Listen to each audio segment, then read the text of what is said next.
Before Homo sapiens ever claimed dominance, another species ruled the land, stronger, more adapted to the brutal climate, and possibly even organized under a singular, powerful leader.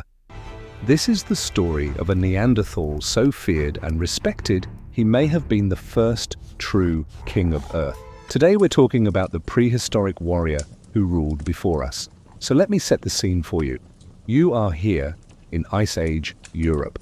Huge predators prowl the landscape, the weather is harsh and unforgiving, and food is always scarce. You are a member of a small band of primitive humans struggling simply to survive.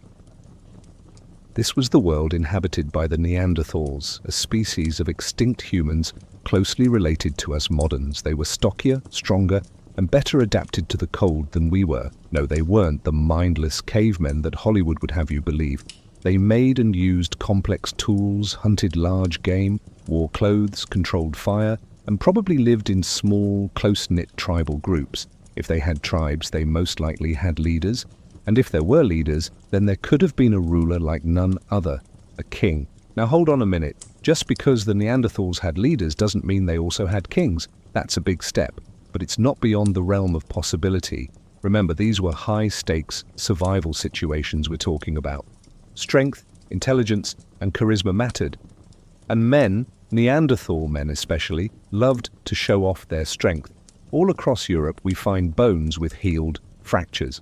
That's right, these guys broke each other's bones in combat, and they wore those wounds like a badge of honor. Now that's hardcore. What's more, some skeletons show signs of higher status, buried with special tools, pigments, or other items suggesting reverence. But there's more. Some were clearly important members of their communities, buried with extra care, surrounded by gifts, and sometimes in places of honor. One particularly intriguing example is a 60,000-year-old skeleton found in a cave in Spain. Not only was he buried with more care than others, but he was also taller than average, about 5 feet 9 inches.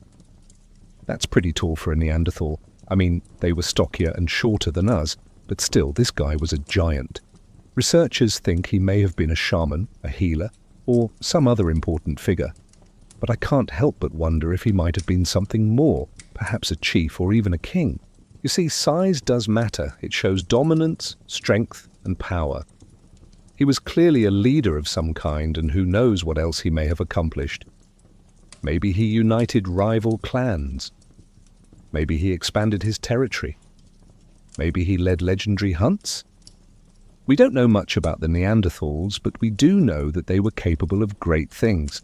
They lived across Europe and parts of Asia for more than 200,000 years, which means that they had time to develop complex societies and cultural traditions. So now picture this, you've got a tall, muscular, charismatic Neanderthal male. Call him the first alpha, that's what I'd call him. Picture him leading his people, protecting them, providing for them. Sounds like a king to me. Of course, we've all heard the old saying, only the good die young. Well, the same can be said of species. Sometimes the bigger they are, the harder they fall. Now enter Homo sapiens. Smaller but faster, smarter, more strategic, and technologically advanced. What happened when their paths crossed? Some say there was interbreeding, others say war. Some say they fought for dominance, territory, maybe even for the survival of their species. Perhaps the Neanderthal king fought alongside his warriors against an invading army of Homo sapiens. Maybe he faced them head-on, sword against spear, shield against bow and arrow. Or maybe he employed guerrilla tactics, using his knowledge of the terrain to outmaneuver his opponents. We don't know how these battles went down, but we do know that the Neanderthals were fierce fighters. But there's another theory, one that suggests the Neanderthal king didn't fight at all. Some researchers believe that Homo sapiens and Neanderthals coexisted for hundreds or even thousands of years without much conflict.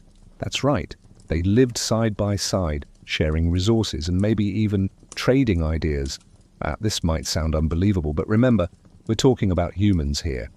We're a pretty adaptable species, and it's not beyond the realm of possibility that we got along with our closest relatives. After all, they were also humans, just a bit different from us. But if there was interbreeding, where are the Neanderthal kings now? Did they get wiped out? Did their bloodline merge with ours? Well, that's the thing about history. It's written by the victors, or in this case, it's inherited by the victors. We have to rely on fossils and artifacts to piece together what happened to them, and the evidence isn't clear-cut. Some researchers say the Neanderthal king and his warriors were defeated and wiped out. Others say they simply disappeared as Homo sapiens spread across the globe. But there's another theory, one that suggests the Neanderthal king and his people didn't lose at all. See, we're all related, Neanderthals, Denisovans and Homo sapiens. We all belong to the genus Homo, and while we may have looked different, we could still interbreed and produce offspring.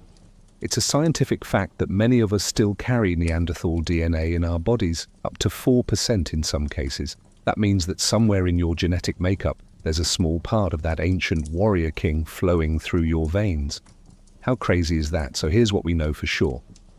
The Neanderthals were a tough, resilient species that lived for tens of thousands of years. They had complex societies, advanced technology, and a deep connection to their environment. They were hunters, gatherers, toolmakers, and storytellers. They may have even had kings, and if they did, they might have passed down their bloodlines to us, making us their heirs. Now this is where I'm going to leave you with a teaser. What if he wasn't the only one? What if other rulers, even older, stranger, and more advanced, walked the earth before we ever did? History may have tried to erase them, but the bones, the myths, and our very DNA whisper a different story. Thanks so much for watching. What do you think? Let me know in the comments below. And don't forget to subscribe for more Paleologic. Thanks again, and see you next time.